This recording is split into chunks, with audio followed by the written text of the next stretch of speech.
നവരാത്രിയിൽ Bethel ദുബൈയുടെ ആഭിമുഖ്യത്തിൽ നടക്കുന്ന ഈ വാർഷിക മീറ്റിംഗിൽ കടന്നു വന്നിരിക്കുന്ന ഏവർക്കും ക്രിസ്തുയേശുവിന്റെ നാമത്തിൽ ഞങ്ങളുടെ സ്നേഹവന്ദനം. കഴിഞ്ഞ വർഷങ്ങളെ പോലെ ഇപ്രാവശ്യവും നിങ്ങളുടെ മധ്യത്തിൽ ഒരു ചെറിയ പ്രോഗ്രാം അവതരിപ്പാൻ ബെഥേൽ അസംബ്ലി സഭയിലെ സഹോദരങ്ങളെ ദൈവം ബലപ്പെടുത്തിയതിൽ ഞങ്ങൾ ദൈവത്തെ സ്തുതിക്കുന്നു. ഒരു സംഘടനയോ ഒരു വ്യക്തിയോ ഒരാൾ ചെയ്യുന്ന നല്ല പ്രവൃത്തിയോ ഞങ്ങളിവിടെ ചെറുതായി കാണിക്കാൻ ആഗ്രഹിക്കുന്നില്ല. ഏതെങ്കിലും നിലയിൽ നിങ്ങൾക്കത് ഭാരമായി തോന്നുന്നു എങ്കിൽ അതിന് ഉത്തരവാദികളും ഞങ്ങളല്ല. നിങ്ങൾ ചെയ്യുന്ന നല്ല പ്രവൃത്തികളായാലും മോശമായ പ്രവൃത്തികളായാലും ആശയരൂപത്തിൽ ഈ മുൻ നാളുകളിൽ നടന്നിരിക്കുന്ന സാമൂഹിക ചിന്തകളെ ചിന്തിക്കാനും ചിന്തിപ്പിക്കാനുമായി ഈ പ്രോഗ്രാം ഞങ്ങൾ നിങ്ങൾക്കായി സമർപ്പിക്കുകയാണ്. ഒരു തലമുറ മറ്റൊരു തലമുറയ്ക്ക് വഴിമാറുമ്പോഴും നിശ്ചല മുതൽ നിശ്ചല വരെ മാറ്റമില്ലാതെ തുടരുന്ന ദൈവകൃപയുടെ അളവറ്റ വർഷം ഈ ആണ്ടിന്റെ അവസാനത്തിലും നമ്മളെ ഓരോരുത്തരുടെ മേലും ദൈവം ചൊരിയട്ടെ എന്ന പ്രാർത്ഥനയോട് ബെഥേൽ അസംബ്ലീസ് ഓഫ് ഗോഡിലെ യൗവനക്കാർ അവതരിപ്പിക്കുന്ന ഈ പ്രോഗ്രാം നിങ്ങൾക്കായി സമർപ്പിക്കുന്നു. ദയവായി ശ്രദ്ധിച്ചാൽ.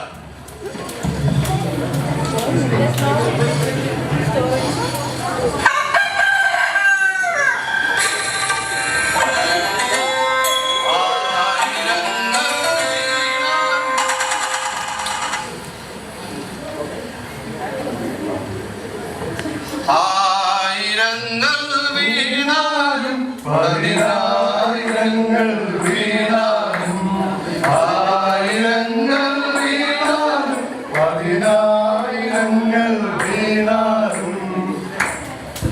സഹോദരന്മാർ എല്ലാവരും എന്താണ് ഇവിടെ പാട്ടും ബഹളവും കൊട്ടുമൊക്കെ? അത് നേതാവേ, ഈ പ്രാവശ്യത്തെ ഉപവാസ പ്രാർത്ഥന ആരംഭിക്കാൻ പോവാ. 3 ബ്ലോക്ക് ഉണ്ടെന്നാ കേട്ടെ. സെക്രട്ടറി പറഞ്ഞു 1 ബ്ലോക്ക് ഉണ്ടാണോ? അതെന്ത് ബ്ലോക്കാണ്? ട്രാഫിക് ബ്ലോക്കാണോ? എടാ, അത് സെക്രട്ടറി പേടി കൊണ്ട് പറഞ്ഞതായി. ഒരു ബ്ലോക്ക് കൈകാര്യം ചെയ്യാൻ അങ്ങനെ പറ്റുന്നില്ല. പിന്നെ എങ്ങനെ 3 ബ്ലോക്ക് കൈകാര്യം ചെയ്യും? ഏതാണ് ഈ 3 ബ്ലോക്ക്? ഡ്രൈവിംഗ് ലൈസൻസ് ബ്ലോക്ക്, കുട്ടി പട്ടാളം ബ്ലോക്ക്, തറയിട്ടിരിക്കുന്ന മൊത്തം ബ്ലോക്ക്. ബീഹാറിലെ മിഷൻ ട്രിപ്പും ബ്ലോക്കാ.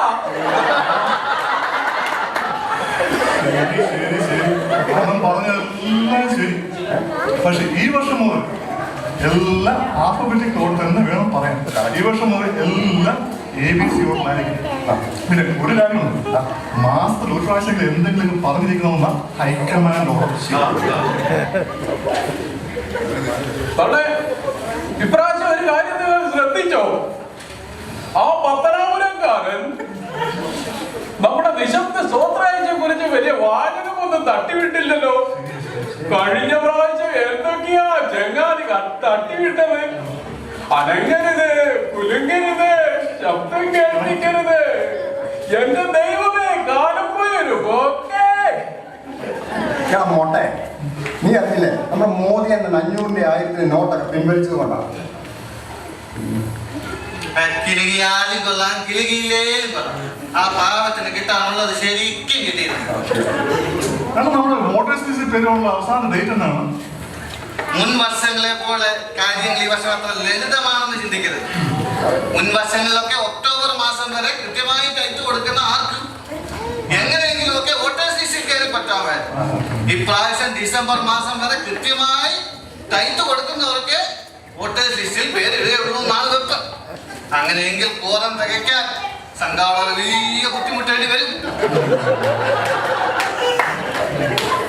സ്ഥാനാർത്ഥികളൊക്കെ എത്തിയോ നേതാവേ?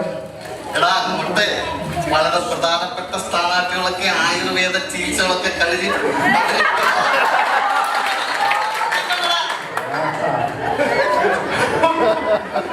പക്ഷെ എന്താ കാര്യം, ഇപ്പോഴത്തെ കമ്മിറ്റി അവർ നിയമമൊക്കെ മാറ്റിയില്ലേ?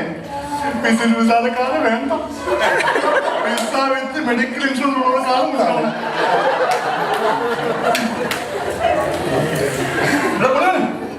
റിസൾട്ടൊക്കെ ആർക്കാ സ്കൂളിൽ സ്കോർ കിട്ടിയേക്കുന്നു? നിങ്ങൾ അറിഞ്ഞോ നമ്മുടെ ടിൻഡുവിന്റെ കല്യാണമാണ്? ഞാനും കെട്ടാൻ തീരുമാനിച്ചു. അടുത്ത മാസം 4-ാം തീയതി കല്യാണം.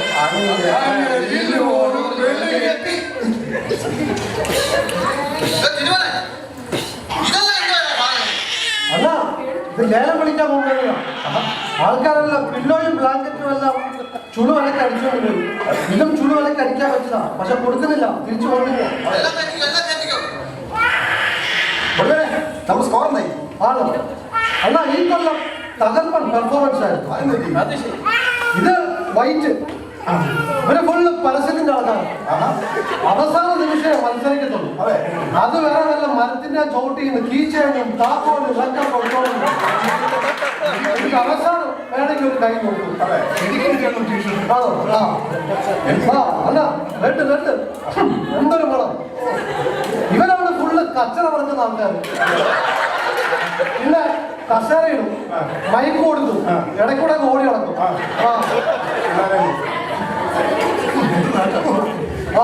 ഓറഞ്ച് വെറും വേസ്റ്റ്. ഒറ്റ പോയിന്റില്ല. വെറുതെ വെയിൽ കൊണ്ടത് മാത്രം മിച്ചം. അതെങ്ങനെയാണ്? ദുബായിലൊന്നും കോച്ചില്ലാത്തോണ്ട് ഒരു ഖത്തറിൽ നാളെ ഇറക്കി.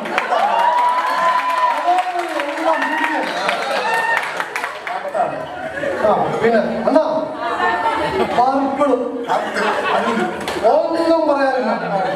നന്നായിട്ട് ഹാർഡ് വർക്ക് ചെയ്തു. സൂപ്പർ പെർഫോമൻസ് ആയിരുന്നു. അടിപൊളി. പക്ഷെ ഒരൊറ്റ സ്വർണ്ണത്തിൽ പോകുന്നു. ലിപ്സ്റ്റിക്ക് അടിക്കും, പിരികവും പഠിക്കും. പിന്നെ എങ്ങനെ പോകാനാണ്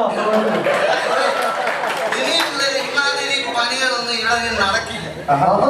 വളരെ ശക്തനായ ഒരു വിശുദ്ധനായ ഒരു ദൈവദാസനായി ഇപ്പോൾ ഇവിടെ യഹോവയുടെ കൽപ്പന അനുസരിക്കാത്ത ഒരുത്തന് ഒരു സ്ഥാനം ഇനി അദ്ദേഹം കൊടുക്കുന്നത് നീ ചിന്തിക്കണ്ട.